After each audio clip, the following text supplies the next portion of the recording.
कट्टरपंथी राष्ट्रीय प्रतीक का विरोध कर रहे हैं। वो सर्वे भवंतु सुखानी वाले भारतीय विचारधारा में कट्टरपंथी सोच की घुसपैठ कराने की साजिश कर रहे हैं। ये धर्म को राष्ट्र के ऊपर स्थापित करना चाहते हैं। कट्टरपंथियों की ये साजिश भारत में नाकाम रही और आगे भी नाकाम होगी, ये तय है। मित्रों, अब हम लोकतंत्र की बुनियाद में घुसपैठ का विश्लेषण करेंगे। चुनाव लोकतंत्र का बुनियाद है। मतदान का आधार वोटर लिस्ट होती है। इसी वोटर लिस्ट में घुसपैठ हुई है। सही सुना आपने, वोटर लिस्ट में घुसपैठ हुई है। सरकारी भाषा में इसे गलती कहा जाएगा, लेकिन जो हुआ है उसे घुसपैठ कहना ही सही है। हम आपको बिहार में मुजफ्फरपुर के सकरा विधानसभा क्षेत्र के मोहनपुर गांव की वोटर लिस्ट दिखा रहे हैं। कुछ नामों को हमने खासतौर पर हाईलाइट किया है। ये मुस्लिम मतदाताओं के नाम हैं। हिंदू मतदाताओं के बीच में मुस्लिम मतदाताओं का भी नाम है। मित्रों, यही घुसपैठ है। आमतौर पर ऐसा होता है, वोटर लिस्ट में हिंदू और मुस्लिम नाम साथ साथ होते हैं, लेकिन हम इसे घुसपैठ क्यों कह रहे हैं, इसे समझिए।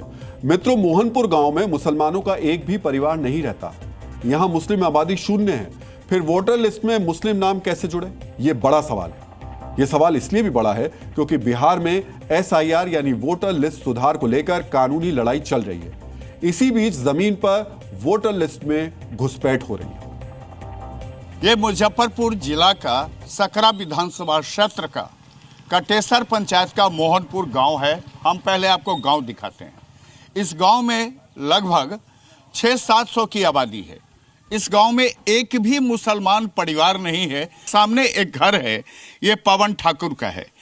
इनके घर में ये अकेले रहते हैं, लेकिन इनके घर में 9 मुसलमानों के नाम जोड़ दिए गए हैं। मेरे हाथ में जो SIR 25 की कॉपी है, इसमें आपको जुगल किशोर ठाकुर के घर में देखें तो 8 मुस्लिमों के नाम यहाँ पर इनके घर के नाम पर चढ़ा दिया गया है।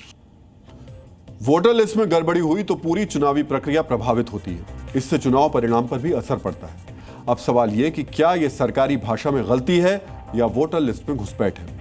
मित्रों, अगर गलती होती तो 1, 2 या 5-10 नाम वोटर लिस्ट में जोड़े गए होते, लेकिन यहां जो हुआ उसे हम घुसपैठ इसलिए कह रहे हैं क्योंकि एक ही मकान संख्या में हिंदू परिवार के 3-4 मतदाताओं के साथ 1-2 मुस्लिम मतदाताओं का नाम भी शामिल कर दिया गया। यह गलती या संयोग नहीं हो सकता। एक मकान में एक हिंदू तो 4 मुस्लिम वोटर्स के नाम है। मकान संख्या 10 में हिंदू परिवार के 4 सदस्य हैं तो एक मुस्लिम वोटर भी है। जिन लोगों का निधन हो गया है या जो परिवार गांव में नहीं रहते हैं, उनके नाम घर के पते पर भी मुस्लिम मतदाताओं के नाम जोड़े गए हैं। इसलिए इसे गलती नहीं, वोटर लिस्ट में घुसपैठ कहा जा रहा है। डरने की तो बात है सर। मेरे गृह संख्या में कुल आबादी 6 है, उसमें 8 मुस्लिम को जोड़ दिया गया है।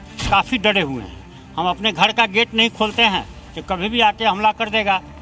आगे घर ले लेगा, ले सकता है। कौन बड़ी बात, जब इसमें नाम आ गया उसका तो ले भी सकता है। यहाँ कोई मोहम्मदन है ही नहीं है। सब घर में जुड़ा हुआ है।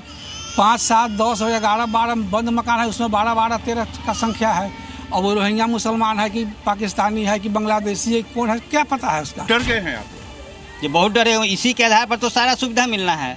हाँ जी, तो हमारे परिवार में जुड़ करके कोई भी गलत फायदा उठा सकता है और इसका खामियाजा हमको भुगतना पड़ेगा। 2020 के विधानसभा चुनाव में सकरा सीट पर जीत हार का फैसला महज 1537 वोटों से हुआ था। इसलिए वोटर लिस्ट में हुई घुसपैठ को स्थानीय लोग सियासी साजिश बता रहे हैं। मतदाता सूची में घुसपैठ की शिकायत अधिकारियों से की गई। अधिकारी इसे तकनीकी खामी बता रहे हैं। सरकारी सिस्टम बड़ी से बड़ी गलती को भी सामान्य त्रुटि बताता है, लेकिन यहां सवाल लोकतंत्र का है। इसलिए आज हमने वोटर लिस्ट में इस घुसपैठ को मुद्दा बनाया। उम्मीद है जल्द ही प्रशासन इस गड़बड़ी को दूर करेगा और चुनाव से पहले वोटर लिस्ट को साफ सुथरा बनाया जाएगा। Zee News।